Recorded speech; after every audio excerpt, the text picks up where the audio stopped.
In this collection of videos, we are going to discuss limit laws and work some examples showing how we can apply these limit laws to build new limits from old. The first theorem, which we've previously discussed in class, is something that I like to call the limits behave theorem. The reason I call it this is that intuitively, I think of this theorem as telling us that limits do the things that we want to do with them, which isn't always the case in mathematics. And so this is a really nice theorem that we can apply, as we will see. So I've got three different facets of the limits behave theorem here. We've got a sum and a difference rule, product and a quotient rule, and what I've called a power rule. And let's say, in common language, what the limits behave theorem is telling us. What we're supposed to suppose for all three of these parts of the limits behave theorem is that we have two different functions, f and g, that a is some particular point, and both of these functions, f and g, have limits as x is approaching a. We're going to call L the limit of the function f, and m the limit of the function g. What our sum and difference rule tells us, this first thing here, is that if we take the functions f and g and either take their sum or their difference, add or subtract them, and then we ask again, what is the limit as x is approaching a of this brand new function? Well, the limits behave theorem tells us it's not going to be radically different from what we would expect. If we've taken the two functions and added them together, we should add the limits. If we've taken the two functions and we've taken their difference, we should get the difference of their limits. And that is in fact true according to the limits behave theorem. Now, parts 2 and 3 of the limits behave theorem have some caveats on them that make them look more intimidating, but truly, they're not. Part 2 is telling us, suppose we take our two functions, f and g, and we either multiply them together to get a new function, or divide them in order to get a new function. Then, what this product and quotient part of the limits behave theorem tells us is that the new limits are the results of multiplying those two limits or dividing those two limits, with the one caveat being that in order for this to be true, in order for us to apply the limits behave theorem, we can't do that one thing that we know in our mathematical hearts that we're not allowed to do, which is to divide by 0. So if m is any number other than 0, we can do products and we can do quotients in exactly the same way that we could do sums and differences. However, there is this one exception where we're not allowed to apply the quotient rule, and that's when what we would be trying to do is divide by 0 here, that cardinal mathematical sin. Now, the power rule of the limits behave theorem is also very similar. It tells us that if we have a function and we're taking a power of that function as our new function and then asking about the limit, that new limit value will just be a power of the limit.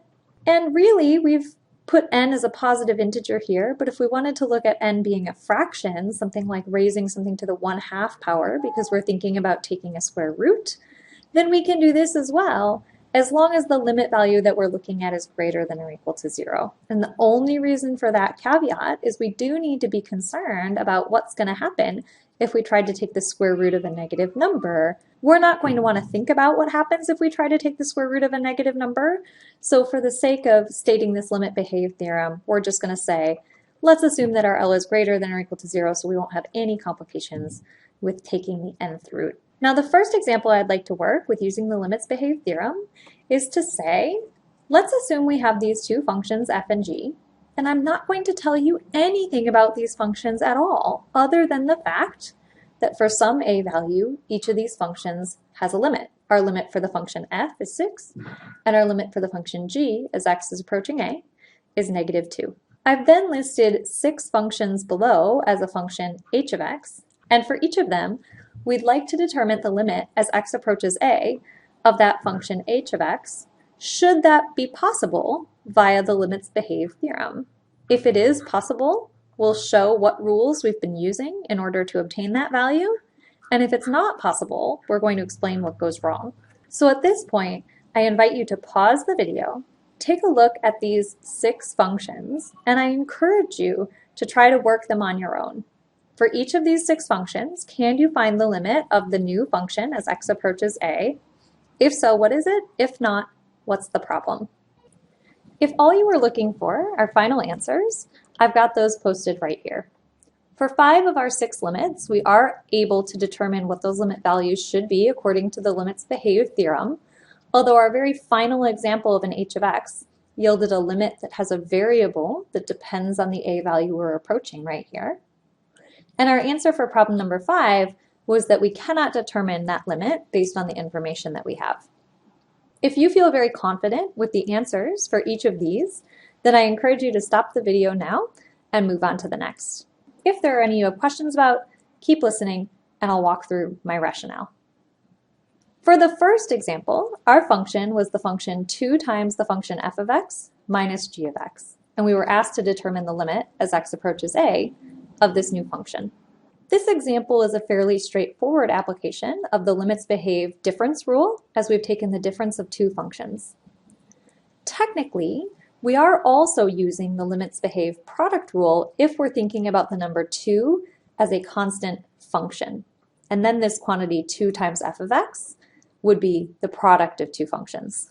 It shouldn't be too hard to convince yourself that the function y is equal to 2 has a limit for every single x value you could imagine. The domain of that function is all real numbers. So no matter what a is, that function y is equal to 2 is defined at a and near it. And that limit will always be 2 because there's no variation at all in that function. Having checked all those technicalities, all we need to do is substitute in 6 for f of x, negative 2 for g of x, and do this computation to get 14. Our second example took a look at the quotient of 2 functions. The numerator function was f of x, and the denominator function was f of x minus g of x. Here, we are again using 2 different limits behave rules, the difference rule and the quotient rule. Because we have a quotient rule appearing here, the one thing we have to be worried about is whether or not this denominator is 0. If this limit value of the denominator were to be equal to 0, we wouldn't be able to use the quotient part of the limits behave theorem. However, when we take a look at that denominator, the limit as x approaches a of the difference of f of x and g of x, we use our difference rule for limits behave to come up with the value of 6 minus negative 2, or 8, and that's not equal to 0. Following through with substitution, we plug in a 6 for our numerator, a 6 minus a negative 2 for our denominator. That gives us the value of 6/8, which if we're reducing our fractions becomes 3/4. For our third example, you'll see that we have a square root involved here, and the function that we have underneath that square root is f of x plus 3 times the function g of x. In this third example, we're actually using 3 of our limits behave properties. We're using the sum rule, adding together 2 functions. Technically, when we're looking at 3 times g of x, we are using our limits behave product rule, and that constant of 3 in front of g of x works much like the constant of 2 did in the first example. And then the new thing that we're using here is a power rule in dealing with that square root. Because the power rule with a square root can only be applied if the thing underneath that radical is a non-negative value, that's the one thing we need to check here. We need to check that when we're looking at that quantity f of x plus 3g of x and looking at the limit as x approaches a of that value, we have to check that that's a non-negative number. And it is, only just. We plug in our 6 for f of x, we plug in negative 2 for g of x, and we end up with 6 plus negative 6, which is exactly equal to 0. So we're right on the cusp here, but it's just fine. We can use that power rule, and when we substitute in all of the values listed here, down below, we find that this limit is 0. For our fourth example, we're dealing with a function h of x, which is a power of the function f, or if you'd like, we could think of that power as a product, taking 2 copies of the function f and combining them via multiplication. So however you'd like to think about it, either as a power rule or a product rule, we're using our limits behave theorem here, and we're using something that doesn't have any caveats. So this is another nice straightforward example where we just go ahead and substitute in a value of 6 and then square it, giving us this final answer of 36. For our fifth example, we now take our most complicated looking h of x of all, putting g of x in the numerator and the square root of the function f of x plus 3 times the function g of x in the denominator. We're asked to determine this limit if possible. However, this is our example where we cannot use the limits behave theorem. If you'll recall, example 3 had us computing the limit of just the denominator of this new function h of x here in example 5, and we found that the limit as x approached a of just that square root part, f of x plus 3g of x, was equal to 0. So if we were to try to take and plug in a limit value as x approaches a of g of x, and a limit value as x approaches a of the denominator of this function h of x, we would be trying to do a number divided by 0, which is not allowed. So for this particular example, we're going to say that we don't know what the answer is for this limit, and we cannot apply the limits behave theorem as we'd be trying to divide by 0. Last but not least, we're looking at a new function h of x, which is x squared times the quantity f of x. Because our function h of x involves one of the functions we've been given, f of x, and a function we have not been given, x squared, and these two functions are combined by multiplying them, the first thing we need to wonder is if we can check what is the limit as x approaches a of the function x squared. Does that function have a limit as x approaches a, and if so, what is it?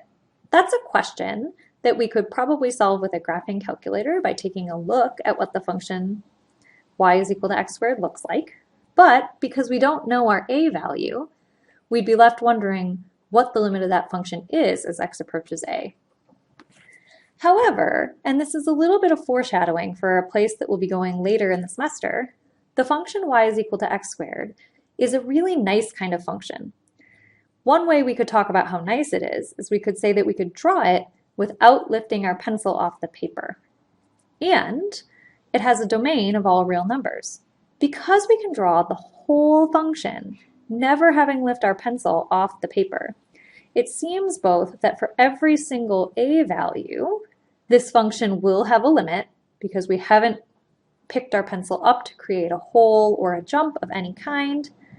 And in fact, when we actually are at the point x is equal to a, we're going to pass right through what that limit value should be. So not only does this function y is equal to x squared have a limit for all different possible a values, the limit will be what we expect it to be or sort of want it to be. And that's a very special kind of function. So for now, let's take that as an explanation of the fact that as x approaches a, the function x squared will have a limit and in fact a value of a squared. That having been established, the function h of x is the product of two different functions, both of which have limits as x approaches a, and we can use our limits behave product rule to plug in those values directly.